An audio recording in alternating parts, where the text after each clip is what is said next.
Flamengo e Internacional se preparam para fazer a final antecipada do Campeonato Brasileiro desse ano. Na última década, os torcedores se acostumaram a ver os times conquistando a liga com rodadas de antecedência e a emoção dos pontos corridos acabou sendo deixada um pouco de lado. Mas a história desse torneio carrega várias edições que foram disputadas ponto a ponto e você confere quais foram as melhores agora.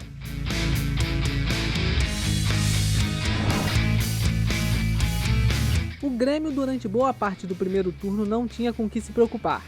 Foi o líder, com certa vantagem para Cruzeiro e Palmeiras, possui o melhor ataque, marcando 35 gols, e a melhor defesa, sofrendo apenas 12, além de aplicar goleadas históricas, como no 7-1 contra o Figueirense. O que ninguém esperava era um São Paulo ainda melhor no segundo turno. O time superou a campanha do rival tricolor, engatou uma sequência de 18 jogos sem perder e assumiu a ponta após uma grande vitória sobre o Internacional por 3-0. Na última rodada, o tricolor gaúcho até ganhou o seu jogo, mas precisava torcer por um tropeço são paulino que não aconteceu, e o time liderado por Muricy Ramalho se tornou hexa e o primeiro tri seguido do Campeonato Brasileiro. Apita o árbitro! O São Paulo é tricampeão brasileiro! As 20 rodadas finais em 2004 foram uma disputa intensa entre Santos e Atlético Paranaense.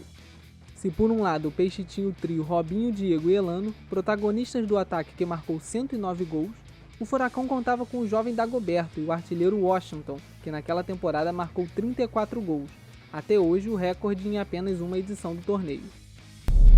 Mas mesmo com o coração valente em campo, o Atlético apenas empatou com o Botafogo na última rodada, enquanto o Santos bateu o Vasco e se sagrou campeão pela 8ª vez.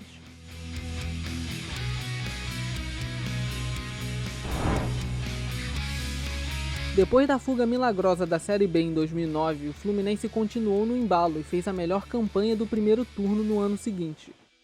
Liderados por Dario Conca, o tricolor conseguiu 11 vitórias e perdeu apenas 3 dos 19 primeiros jogos. No segundo turno, algumas polêmicas abalaram o ambiente tricolor, como repercussões envolvendo o convite da CBF para o técnico Muricy e uma crise no departamento médico do clube com o atacante Fred. Cruzeiro e Corinthians aproveitaram a má fase e começaram a ameaçar a liderança do Flu.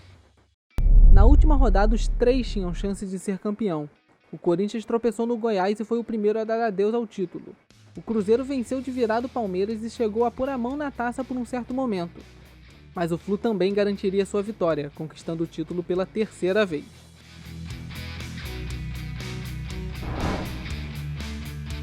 O Campeonato Brasileiro de 2005 envolve a maior polêmica do futebol brasileiro. Em outubro daquele ano, a revista Veja tornava público o escândalo da máfia do apito, onde descobriu-se que os jogos apitados por Edilson Pereira de Carvalho sofriam manipulações de resultados, com o objetivo de fazer com que os jogos gerassem lucros em sites de apostas. O STJD anulou e refez as 11 partidas que o então árbitro havia apitado, o que gerou novos resultados e inevitavelmente mudanças na tabela. O Corinthians acabou se tornando o time que mais se beneficiou dos novos jogos e criou uma rivalidade com o Internacional, que ficaria na ponta caso os jogos originais fossem mantidos. Outra polêmica histórica foi no confronto direto entre as duas equipes na penúltima rodada, principalmente quando o goleiro Fábio Costa atingiu o Tinga em cheio, mas o juiz marcou simulação e ainda expulsou o volante. A partida terminaria empatada. No fim, foi mesmo o Timão que se sagrou campeão, já que o Inter perdeu para o Curitiba na última rodada. O mais competitivo entre todas as edições, o Brasileirão de 2009 teve 6 times que chegaram a liderar a competição em alguma rodada. Palmeiras e Inter fizeram as melhores campanhas do primeiro turno e criaram a expectativa de que eles seriam os favoritos à conquista, enquanto o Flamengo, que fez uma campanha irregular, não teria chances de brigar na parte de cima. Mas o rubro-negro não desistiu e fez um segundo turno de luxo, protagonizando uma das maiores arrancadas já vistas no futebol brasileiro. Na última rodada, incríveis 4 times poderiam terminar com a taça. Palmeiras falhou pois foi derrotado para o Botafogo e terminou em 5º, ultrapassado pelo Cruzeiro. Quase que ao mesmo tempo, Robertson colocaria o Grêmio na frente no Maracanã, enquanto Alexandro abriria o placar para o Inter. Mesmo com David empatando aos 29, a liderança ficaria colorada, e o Flamengo cairia para 3º após o Washington abrir o placar no jogo do São Paulo. O tricolor paulista e o colorado terminariam goleando os adversários, mas nada adiantaria.